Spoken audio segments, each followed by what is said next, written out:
तो जी मेरा ये सोचना था कि अभी तक आपने जो प्रिलिमिनरी चर्चा की होगी, जी क्योंकि अल्टीमेटली गुरुजी की जो भविष्यवाणियां हैं वो जी गहन परिवर्तन वाली हैं। जी मतलब जिसमें कहा जाए कि जो परिवर्तन है वो इतना बड़ा होगा कि लोग बाग संभवतः उस परिवर्तन को सोच नहीं पाएंगे। वह लोगों की जिंदगी बहुत सार्थक ढंग से बदल देगा। जी अब यदि हम इस बदलाव की बात करें, जी तो ये बदलाव वर्तमान व्यवस्था के तहत संभव नहीं है, जी जहां हमारे नेताओं ने षड्यंत्र पूर्वक समझौता के तहत जो है ट्रांसफर ऑफ पावर कराया और जी हमारे ऊपर वही गुलामियत के नियम, कानून और व्यवस्था थोप के रखी है।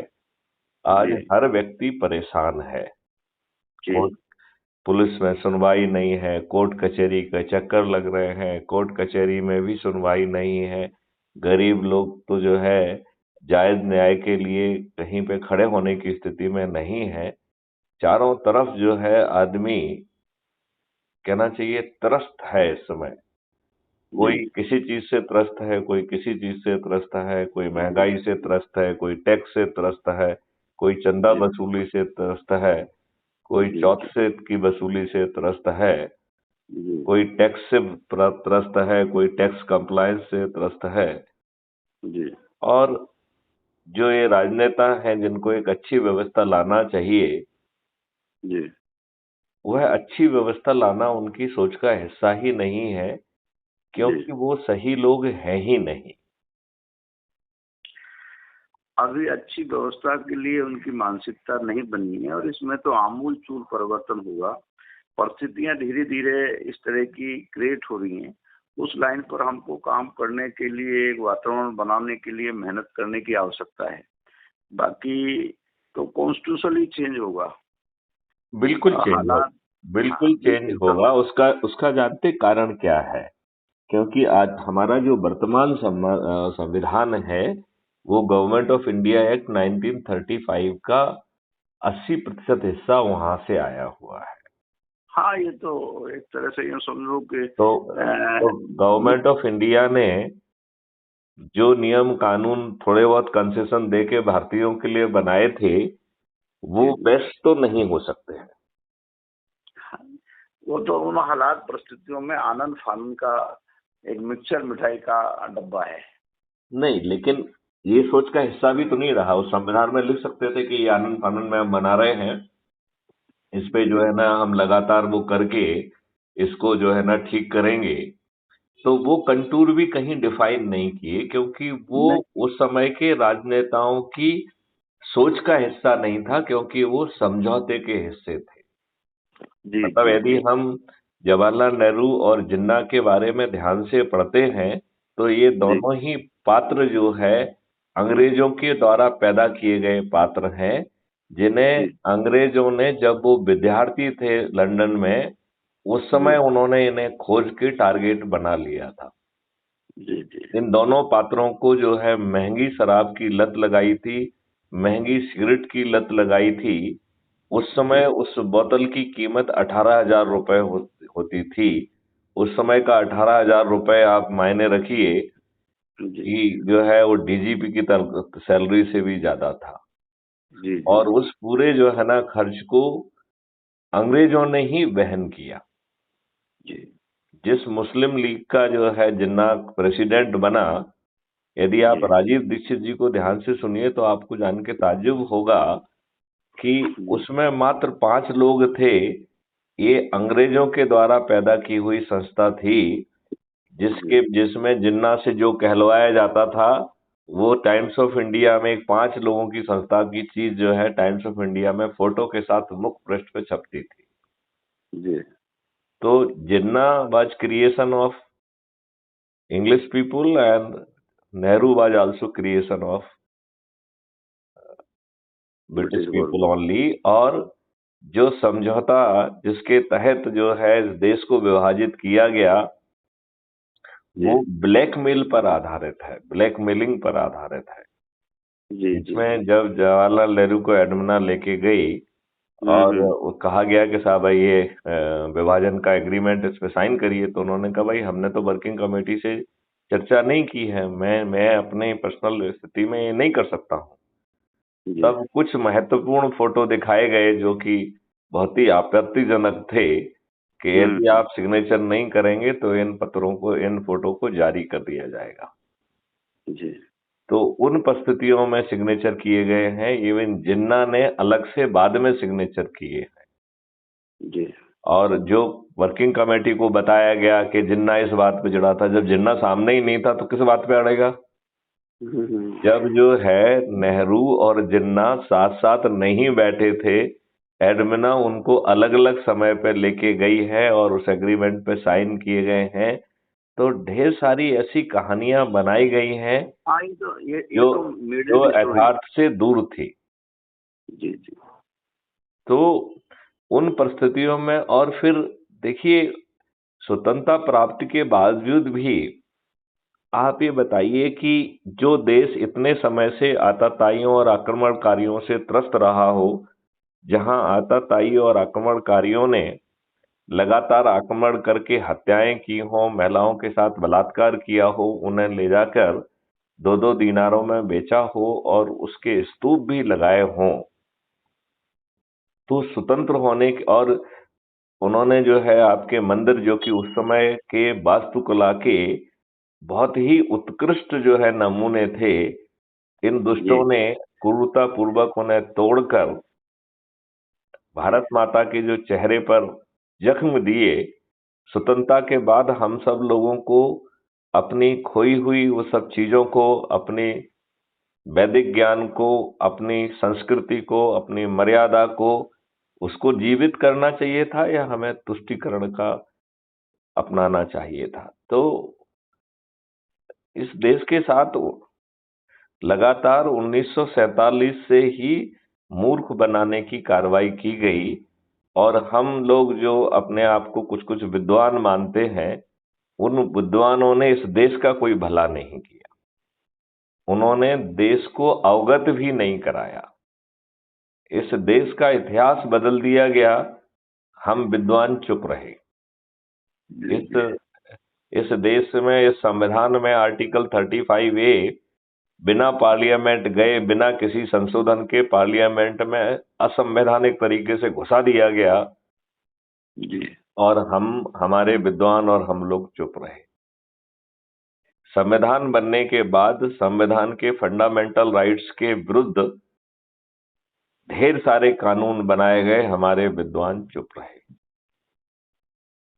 Directive principle of state policy में जो कहा गया है, उसके विपरीत कानून बनाए गए, हम सब लोग चुप रहे। जी। और स्वतंत्र होने के बाद एक बात गोपीचंद जी आप मानेंगे कि हमारी पहली प्राथमिकता होना चाहिए थी कि हमारी खोया हुआ ज्ञान, उसको समेट के खोई हुई संस्कृति, तोड़ी गई हमारी वास्तुकला के जो उत्कृष्ट नमूने थे, उन सबको पुनर्जीवित करने में हमारी पूरी एनर्जी लगना चाहिए थी, जबकि उस तरफ ध्यान ही नहीं दिया गया। जी मतलब इससे बड़ी और विडंबना क्या हो सकती है कि आज 75 साल आजादी का हो गया है और हमने आजादी का अमृत महोत्सव भी मना लिया है। इसके बावजूद भी अंग्रेजों ने जो नियम कानून हम भारतीयों को अपमानित करने के लिए, उत्पीड़ित करने के लिए, उत्कंठित करने के लिए बनाए थे, वो आज भी हमारे ऊपर थुपे हुए हैं। ये बात मानते हैं कि नहीं आप? मैं मानता हूँ।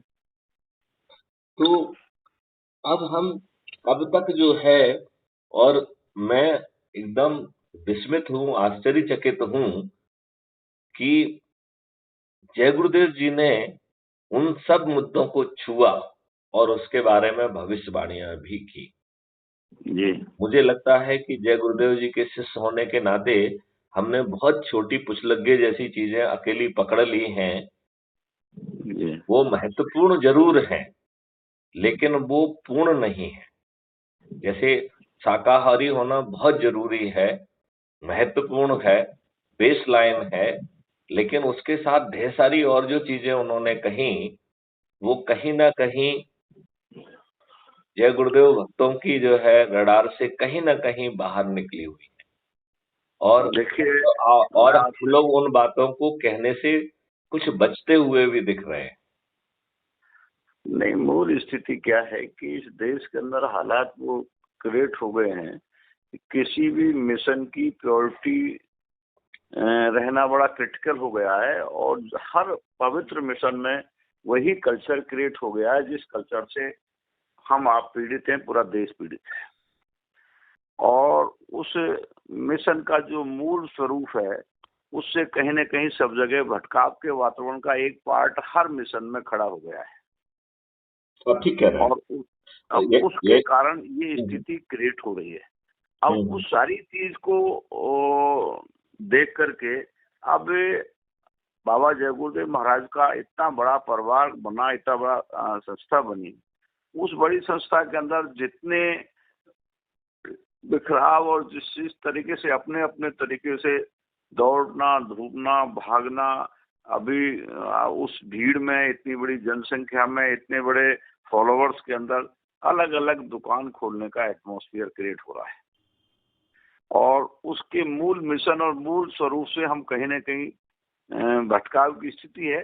लेकिन मूल लाइन पर चलने वाले लोगों की भी संख्या कम नहीं है, और वो गंभीरता के साथ उस लाइन पर दिन रात बेचैन होकर के काम कर रहे हैं, और गंभीरता के साथ में काम कर रहे हैं। शाकाहार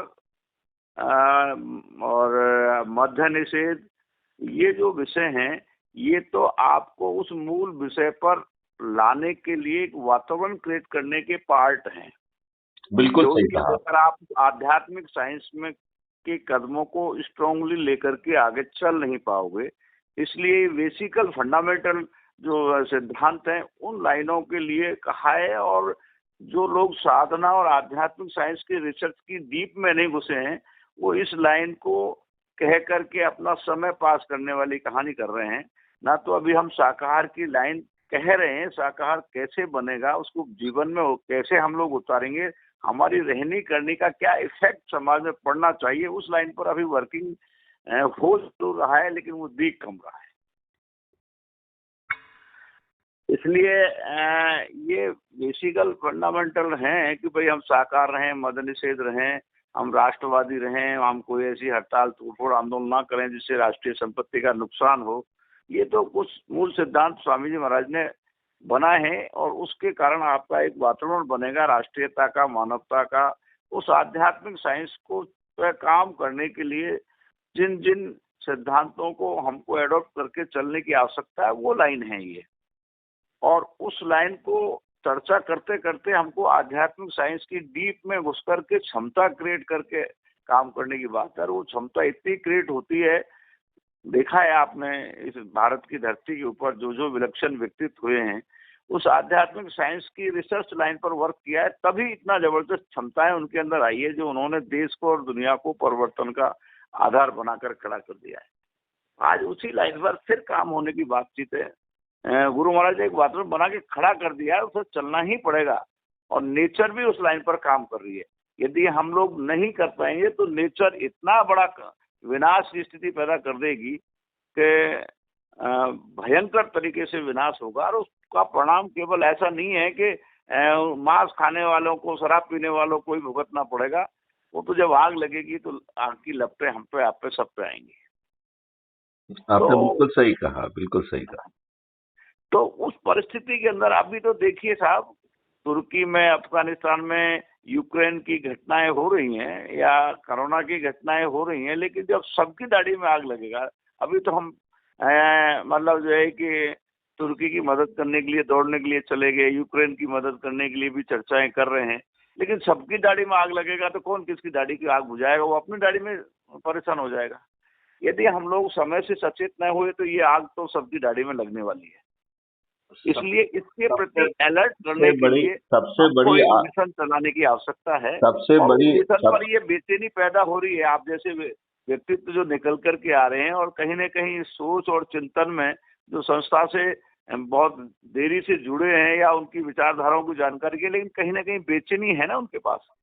कहीं ना कहीं चिंतन है इस तरह का, तब तो वो इस चीजों को सर्च कर रहे हैं, तो ये बनेगा और ये नेचुरल तरीके से एक वातावरण बन रहा है। आपको नहीं लगता है कि हमारी दाढ़ी में अभी भी आग लगी हुई है?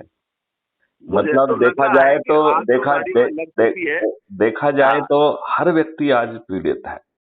हाँ, बिल्कुल आज पीड़ित है। हर व्यक्ति दुखी है। एक आज सेकंड मेरे आज पास कुछ आज अर्जेंट, हमारे आज हमारे ऊपर एक मिनट। हाँ डी साहब, मेरे पास 3-4 फोन कुछ बाहर से आ रहे हैं, हाँ हाँ। है ना, मैं कर लेता हूँ। और बेटर ये है कि अपन एक बार आफ्टर होली बैठ लें और इन लाइनों पर अपन थोड़ी सी स्ट्रिक्टली चर्चा करके और डिसाइड। आप एक काम और करिए जब तक थोड़ी सी बात अपन इसमें करते हैं कि आपको इस दौरान क्या क्राइम फ्री भारत को समझने का कुछ मौका मिला है क्या? उसके जो 21 लक्ष्य हैं और वो कैसे जमीन पे उतारे जाएंगे, क्या थोड़ा बहुत समझने का मौका मिला है आपको? मैं उन सब पे ही चर्चा करूंगा, समझने का भी मौका मिल रहा है। अब हम किस परिस्थिति में मैं काम कर मैं रहे हैं। मैं ये चीज चाहूंगा कि यदि आपके जी पास समय आपको परमिट करता है तो एक तो मैं लिंक भेजता हूं, आप क्राइम फ्री भारत मिशन का जो ऐप है उसके माध्यम से जुड़ जाइए, जो कि कुटुंब ऐप के द्वारा एम्पा पावर्ड है। और दूसरा हम आपको लिंक भेजते हैं crime free Bharat YouTube channel का, तो आपसे अनुरोध करेंगे कि उसे आप सब्सक्राइब कर लीजिए। और जी जी विभिन्न विषयों पे 2600 से अधिक वीडियो उस पर हैं। जी कैसे जो है देश की व्यवस्था जो है ना बदलेगी, उसमें टेक्नोलॉजी का बहुत यूज किया गया है। जी जी जैसा कि शायद मैंने आपको पहले बताया होगा जी कि हमने 12 स्मार्ट इंडिया हैकाथॉन का जो है ना कंडक्ट की हुई है। जी 53 यूनिवर्सिटीज और टेक्निकल इंस्टीट्यूट से हमारा एमओयू है। हमने जी हजारों की संख्या में स्टूडेंट्स को माइनर मेजर प्रोजेक्ट उनको इंटर्नशिप देकर बहुत सारे टेक्नोलॉजिकल सॉल्यूशन डिजाइन किए हैं। जी तो आने वाली चीज जो है वो नियम कानून टेक्नोलॉजी का यूज करते हुए हमें उन व्यवस्थाओं को जमीन पर उतारना होगा। तो मैं ये चाह रहा था कि उसके पहले यदि आप ये दो काम कर लेंगे तो हमारा जब हम साथ में बैठेंगे तो हमारा चिंतन जो है एक वेवलेंथ पे रहेगा। और यदि आपको उसमें कहीं पे कुछ इश्यूज समझ में आ रहे हैं कि साहब इसमें ये चीज मुझे नहीं दिख रही है, तो उस पे विचार जी करके उसको भी समाहित किया जा सकता है। वैसे तो मेरा मानना है कि 21 ऑब्जेक्टिव को इलाबोरेशन की जरूरत है, अन्यथा उसमें सभी विषय ऑलरेडी विद्यमान हैं। राइट? यदि मान लो अपन को कहीं नहीं दिख रहा है तो उसे खोलने की जरूरत है, लेकिन आप पाएंगे कि उसमें वो चीज है। आप लिंक भेजिए, मैं जुड़ता मैं आपको लिंक भेजता हूं। और दूसरा जो है, जिन लोगों को आप महत्वपूर्ण मान रहे हैं, जिन जो चर्चा में बैठेंगे, यदि आप उन लोगों को भी जोड़ लेंगे तो ये 15-20 दिन में हम तब तक चीजों को समझ पे के एक वेवलेंथ पे आने की कोशिश करेंगे और फिर साथ में बैठकर हम अपनी रणनीति तय करेंगे। क्योंकि मुझे लग रहा, क्योंकि हमने अपना लक्ष्य बहुत नजदीक कर दिया है। पहले हमारा लक्ष्य था कि हम जनरल इलेक्शन में अपने चंद्रगुप्त को उतारेंगे, लेकिन जी हमारे ही कुछ साथियों ने सलाह दी कि नहीं साहब, अभी जो राजस्थान मध्य प्रदेश और उसका हो रहा है, इसमें यदि हम चंद्रगुप्तों को उतारेंगे और हम व्यवस्था परिवर्तन करके यदि हम 5-6 महीने में कुछ नमूना देश के सामने रख पाएंगे तो जनरल इलेक्शन में पूरे देश में हमें आसानी से वो कॉन्सेप्ट जो है ना जनता को समझाने में और उसके कुछ प्रैक्टिकल दिखाने का मौका मिल जाएगा। मुझे उनकी बात उचित लगी तो हमने घोषणा भी कर दी है। लिहाजा अब हमारी प्रायोरिटी बन रही है कि हमें इस फील्ड में ज्यादा मेहनत करके जो भी व्यक्ति पर्दे के पीछे रह के सदस्यी भूमिका निभाना चाहता है या सामने आकर खुद कॉम्पिटिटिव उसमें बैठ के अपने आप को चंद्रगुप्त की प्रतियोगिता में स्थापित करके चंद्रगुप्त बना के स्वयं विधायक सांसद और मंत्री और मुख्यमंत्री बनाना चाहता है और इन 21 लक्ष्यों को जमीन पर उतारने की जो कवायद है उसमें हिस्सा बनना चाहता है। या तीसरा एक कैटेगरी हमने और जोड़ी है, विचाराधीन सदस्य। क्योंकि एक छोटे समय में एक बात में कोई बात समझ में नहीं आती है, तो कुछ लोगों को यदि विचारण करने का भी समय चाहिए तो उस पर वो विचारण करें, और इसके बाद जब उनको लगे कि नहीं ये तो बिल्कुल पुख्ता चीज है, तो उससे जुड़ जाएं। और इसमें 5 पैसे खर्च नहीं हो रहे हैं, कुछ हो नहीं रहा है, तो हम बड़ी आसानी से लक्ष्य को हासिल कर पाएंगे। और जो आज के राजनेता हैं, ना उनकी शिक्षा है, ना सोच है, ना चरित्र है, ऊपर से अपराधी भी हैं, बाहुबली भी हैं, दल बदलू भी हैं, और अपने कार्यकर्ताओं को नजरअंदाज करने वाले, उनके साथ विश्वासघात करने वाले लोग हैं। और वो एनकेन प्रकारेण वातावरण बना के जीत रहे हैं, चाहे वो इलेक्ट्रॉनिक मीडिया को मैनेज कर रहे हों, प्रिंट मीडिया को मैनेज कर रहे हों, सोशल मीडिया का वो कर रहे हों, चाहे पैसे के बल पर जो है आम सभाएं कर रहे हों, या कत्ल की रात में जो है पैसे बांट के, दारू बांट के, साड़ी बांट के, फ्रीबी बांट के, वो एन के इन प्रकारण जो है ना पब्लिक को मूर्ख बना के अपने आप को सत्ता में स्थापित कर रहे हों, लेकिन अच्छा भारत उनकी सोच का हिस्सा नहीं है। और वो ऐसा भारत पैदा करना कि उनकी कोई इच्छा नहीं है, और वो चाहेंगे भी नहीं, और वो इनके हित के अनुरूप भी नहीं होगा, क्योंकि उनका वर्तमान चरित्र जो है वो खुद जो है ना उसमें फंस जाएंगे यदि वो अच्छे भारत को जमीन पे उतारेंगे तो। नहीं, अच्छी बात है। भारत का सपना उनका है ही नहीं, उनके चिंतन में नहीं है वो चीज। हाँ, मैं वही कह रहा हूं कि वो उनकी सोच का हिस्सा नहीं है, उनका रडार का हिस्सा नहीं है। वो यदा कदा अपने लाभ के लिए स्लोगन तो कह सकते हैं, लेकिन उसे जमीन पर उतारने के उनके प्रयास कभी नहीं होंगे। नहीं नहीं, वो तो अभी ऐसा कहीं है ही नहीं। वो गरीबी हटाओ के नारे तो लगाएंगे, लेकिन नागरिकों को समृद्ध बनाना उनकी सोच का हिस्सा नहीं है। नहीं, वो तो आपको नई बात कह करके और आपके हित का कोई सफू का छोड़ सकते हैं, हित में काम करने की प्लानिंग उनके पास नहीं है। जी जी जी जी। तो मैं आपको जो है दोनों लिंक भेजता हूं। एक है क्राइम फ्री भारत मिशन से जुड़ने का, मैं आपसे अनुरोध करता हूं कि आप जरूर जुड़ें, क्योंकि आप जैसी शख्सियत जुड़ेगी तो मुझे शक्ति का आभास होगा। और दूसरा, मैं आपको crime free Bharat YouTube channel का भी लिंक भेजता हूं, जिसमें 2600 से अधिक वीडियो हैं, और हर रोज जो हम प्रयास कर रहे हैं उसमें भी वो अपलोड होता है। तो बल्कि हमारी जो बातचीत है वो भी आपको उसमें अपलोडेड मिलेगी, तो आप उसे भी सुन पाएंगे, उसे भी शेयर कर पाएंगे। और मैं तो कहूंगा कि अपने आश्रम में यदि आप हम लोगों की जो बातचीत है उसी को यदि बड़े प्रोजेक्ट पे चला के यदि दिखाएंगे, तो मेरे ख्याल से जो आपके दूसरे साथी हैं उन्हें पूरी बात को समझने में ज्यादा समय नहीं लगेगा। तो वो तब तक एक वेवलेंथ पे आ जाएंगे, तो हम बड़ी आसानी से एक अच्छा जो है ना सामूहिक कार्य कर पाएंगे। और सबसे बड़ी बात तो ये है कि इसमें जिसकी जो इच्छा हो, मतलब कि जिसकी पर्दे के पीछे रहकर सदस्य भूमिका निभाने की इच्छा हो वो कर ले। जैसे आगे आने की इच्छा है, खुद चंद्रगुप्त बनने की इच्छा है, खुद जो है सांसद, विधायक और मंत्री, मुख्यमंत्री बनकर 21 लक्ष्यों को जमीन पर उतारने की इच्छा है, तो जिसकी जो कामना है वो अपनी कामना के अनुसार उसको बिना 5 पैसे खर्च किए ये अवसर मिल रहा है।